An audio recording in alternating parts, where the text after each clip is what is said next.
All right, kia ora everyone. So here is your second lesson of your week 7 lockdown work. We're going to start looking at the calculations today. You also have a third lesson this week. I know for most of these various weeks I've only been giving you two, but chunking information-wise, it's good for me just to kind of finish this section.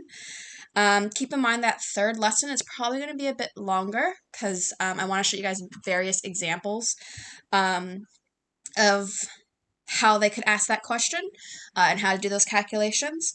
But today, all I want to do is focus on the first half, so basically the first step when it comes to these calculations that we're looking at. I have classified these calculations in two categories. The first one is your enthalpy calculations, and the second one is going to be Hess's law. So these are the enthalpy calculations that we're doing for this lesson and the next lesson. So for today, all I want you guys to worry about is processing how to calculate heat change. It's basically showing you guys the first of the two equations that you'll be using for your enthalpy calculations this year. So we are working again more on that enthalpy, and we're also calculating using specific heat capacity of water. So that's our kind of new section.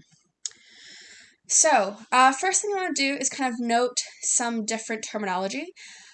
First off, when you see that delta R, so R is the last one that we haven't talked about, it's just talking about the enthalpy of a reaction. So it's just a generic statement for reaction, whereas C is only combustion and F is formation.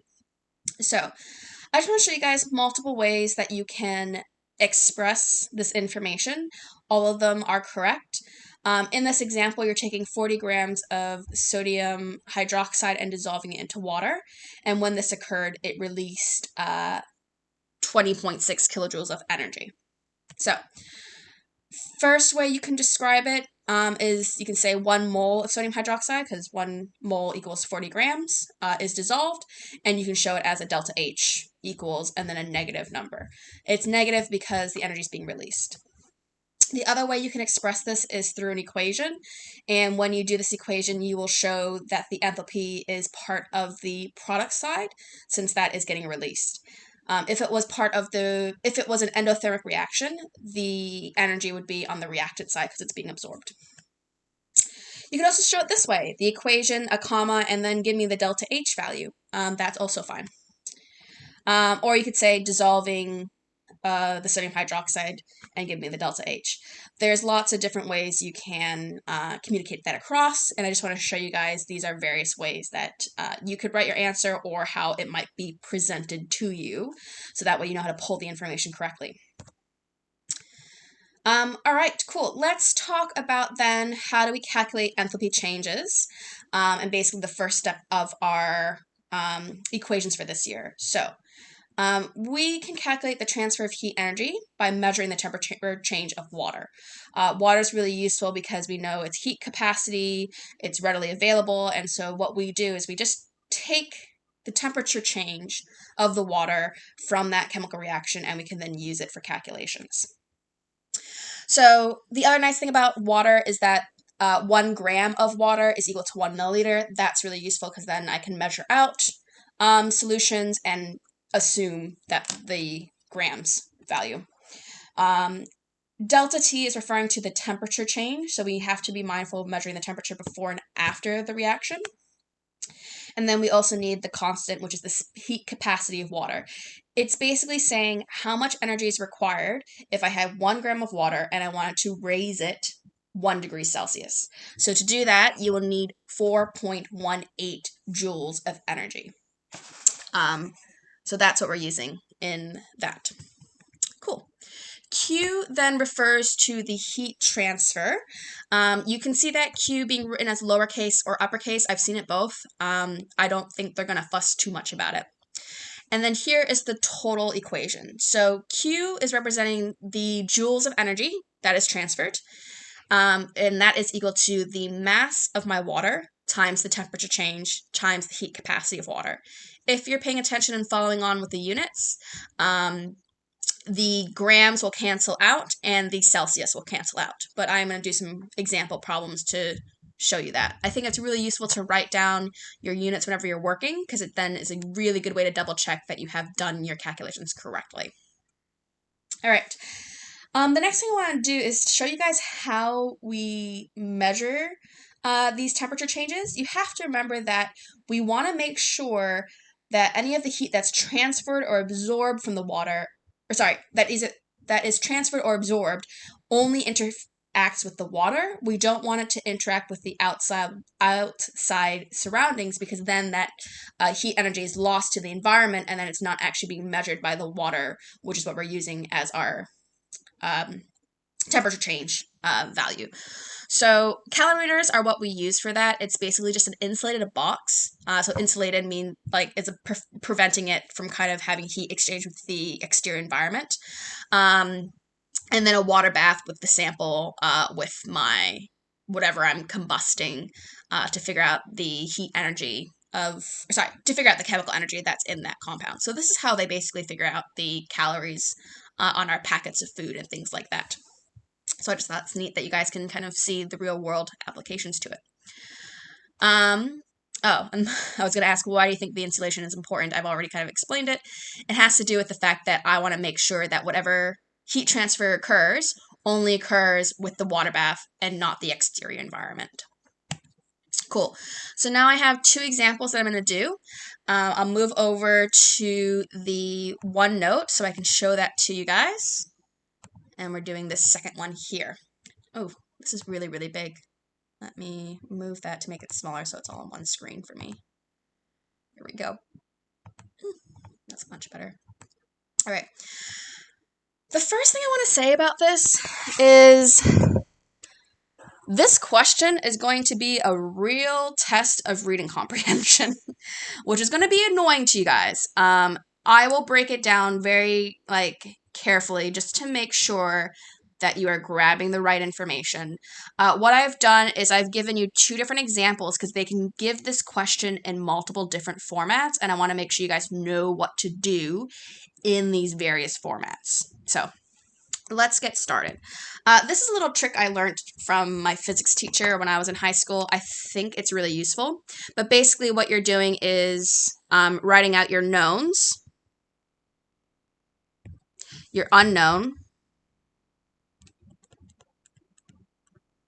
and then basically your equation that you're using, or basically your work.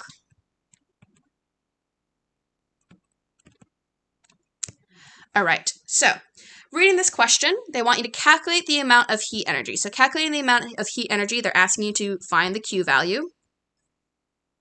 I don't like that Q. Oh dear. Come on, Q. No, I like the other one better. That looks weird. Oh dear, I'm not lassoing something. There we go. All right, Q value. So that's my unknown. And then they want you to talk about, the heat energy required to heat 200 grams of water. So that is my mass. Initially at 20 degrees Celsius and now going to 80 degrees Celsius. So that's my temperature change. So my other known mass of my water, which is 200 grams. And then we have our delta T, which is our temperature change. Be mindful you need to do a subtraction step. So I have the final value is 80, but the initial value is 20, so my change in temperature is actually 60 degrees Celsius. That could be a negative number. In this case, the temperature has increased, but if we were absorbing that heat energy, it would decrease, so you'd have a negative number, and you just plug that in as a negative number. The other thing, like I said, that we need to remember is our C value, which is our heat capacity of water, is 4.18 joules per gram per degrees Celsius. Cool. All right, the equation then is your Q is equal to M times your delta T times your C. Doesn't need to be in that order so long as you're multiplying them all across, and we plug in our numbers. So the nice thing about this is that there's no need to rearrange the equation because it's already set to what I'm looking for. So Q is equal to my mass, which is 200 grams, times the temperature change, which is 60 degrees Celsius, times my heat capacity, which is 4.18 joules per gram per degree Celsius. So when I'm looking at that, grams will cancel out. Celsius will also cancel out. And the only thing left over is joules, which is what I want. So we then do 200 times 60 times 4.18, and I get my answer of Q is equal to 264.18, and that's just in joules. You're welcome to convert it into kilojoules. If you're doing that, you divide it by 1,000, because it's 1,000 kilojoules in every 1 joule. So you can also do that. So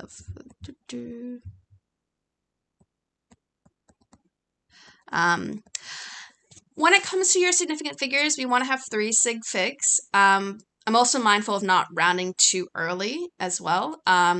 Most likely you'll be using this in another part of the question, so I wouldn't round until the very end. But if this is the only question they gave you, then you would stop. If this is the end of the question, round is basically what I'm saying. All right, so here's my example 2. This one's slightly different. So they want you to calculate the heat energy release when you put in 1 gram of sodium hydroxide into 40 mils of water. And again, they've given you the temperature change. So let's write down our knowns, our unknown, and our equation / working. Now, once again, calculate the heat energy release. That is your Q value. The thing that's tricky in this example is that we have added 1 gram of sodium hydroxide into 40 mils of water. So it's important to remember that that 1 gram of sodium hydroxide actually adds mass, and that's also going to need to be heated. So we actually don't have 40 grams. We're going to be working with a mass of 41 grams. And that's why I'm saying it's a real question of reading comprehension. So just kind of keep that in mind. In that case, I need to add them together. In this case, I was just using the straight mass of the water. You have to read the question carefully to see what you need to do and what values you need to grab from what locations. So we'll see that more so tomorrow. All right, delta T then is going to be equal to 3 degrees Celsius, because that's the change, and it's positive 3 because we're increasing temperature, and then C is my constant, and it stays the same. Unknown is Q, and then we plug in the same equation. Q equals M times delta T times C, and then you just plug in your numbers. What am I doing? I'm going to put the mass in first. 41 grams times 3 degrees Celsius times 4.18 joules per gram per degree Celsius. And then Celsius will cancel out, grams cancel out. I'm left with joules, which is what I want. And then I get my Q value. So 41 times 3 times 4.18, and I get 514.14 joules. Again, happy for you to convert them into kilojoules. Again, if this was the end of my question, I would use 3 significant figures, but if it's not the end of my question, then I would use that number in my next step. It's a trick to kind of remember when it comes to this chemistry stuff, is that we don't want you to round until you get to the end. And when you round, you're doing 3 sig figs. I'll show you that tomorrow. All right, so those are those 2 examples, and that's basically the end of today's lesson. I do want to suggest this actually works at home if you want to do an at-home practical. What you will need for this to work, though, is a measuring cylinder, because you need to measure the volume of water. You need to have a scale because you want to then measure the mass of the salt you are using, and then you also need a thermometer to measure the temperature change. And you could just, like I said, create your own experiment. And what I want you to do is take some hot water, because I find it works better with hot water, because hot water is easier to dissolve salt anyway. add some salt, and then see how the temperature changes. So yeah, something that you can do at home very easily. I would probably suggest that you work with small volumes of water and large volumes of salt, because I think that would probably give you the greatest change in temperature. That way you have like a lot of salt you're trying to dissolve, whereas if you only add a little bit of salt to a lot of water, you may not see a good temperature change. And you can also like tinker with, what you do. You can test different amounts of salt. You can, I think a cool thing to test would be to test it in different cups. You can check the insulation ability of the cups as well, because you know that mugs, you can test your different mugs and stuff. It's just something fun to do if you guys want as a follow-up. And like I said, if you do choose to do this, feel free to put in the working in your evidence document, because I will count that as evidence if you're trying to apply it. I'm just mindful that not everyone would have these items at home. So yeah, just something to do. And in the next lesson, I will show you how to take that Q value and use it to then calculate enthalpy.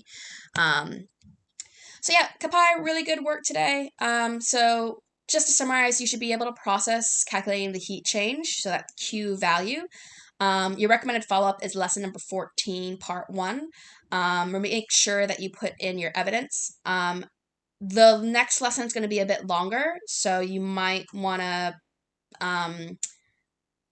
pause it when you're learning it, or kind of like distribute your kind of workload so that way you're not kind of overwhelmed. But do keep in mind the next lesson will be a longer video, because I want to show you the various calculations, various ways they can ask you to do this calculation. All right, that's it. Oh, now I remember what I was going to say. If you want to go ahead and start the next video lesson and not wait till tomorrow and kind of get halfway through it or something, it's not a bad idea, because like I said, it's probably going to be a little bit longer. All right,